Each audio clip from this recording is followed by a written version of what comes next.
Di sini saya akan menjelaskan tentang analisis perencanaan dan pengendalian bahan baku menggunakan metode MRP, studi kasus pada UKM TAS Pak Waris. Semakin berkembangnya dunia industri manufaktur membuat semakin ketatnya persaingan pasar untuk mencukupi kebutuhan konsumen.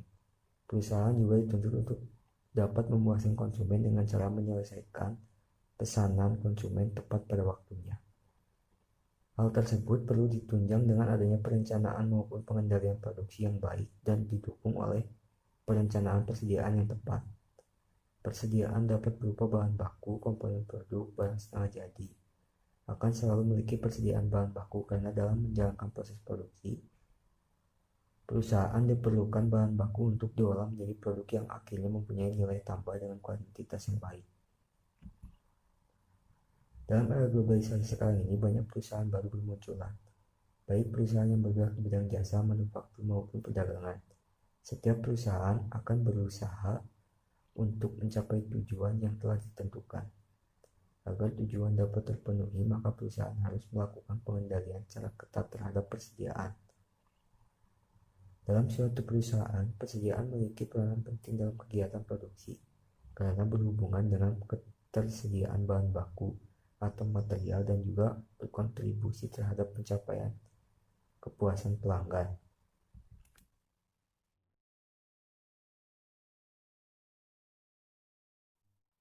Perencanaan adalah suatu cara untuk membuat kegiatan dapat berjalan dengan baik, disertai dengan berbagai langkah yang antisipatif untuk memperkecil kesenjangan yang ada dan mencapai tujuan yang telah ditetapkan.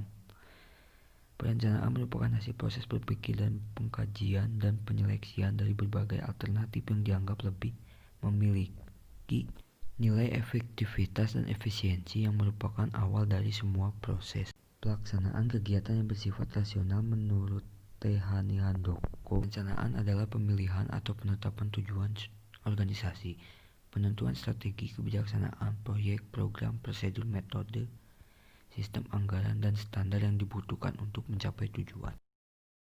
Permasalahan pada usaha kecil menengah tas yang akan diteliti oleh penulis adalah mengenai ketersediaan perencanaan bahan baku pada produk tas, sehingga berhasil dan tepat waktu sesuai dengan yang diharapkan agar bisa terpenuhinya permintaan yang selalu berubah-ubah dalam periodenya. Untuk itu diperlukan perencanaan yang tepat atas kebutuhan. Perencanaan persediaan bahan baku tas dapat berjalan efektif dan efisien. Dalam penelitian ini menggunakan metode Material Requirement Planning. Hegel dan Lender 2014 menjelaskan, MRP merupakan permintaan terikat yang terdiri dari daftar kebutuhan dan catatan persediaan yang akurat. Berdasarkan dari penelitian tersebut, maka dapat diartikan bahwa MRP merupakan teknik perencanaan dan penjadwalan persediaan yang lebih baik pada sebuah unit produk yang dihasilkan.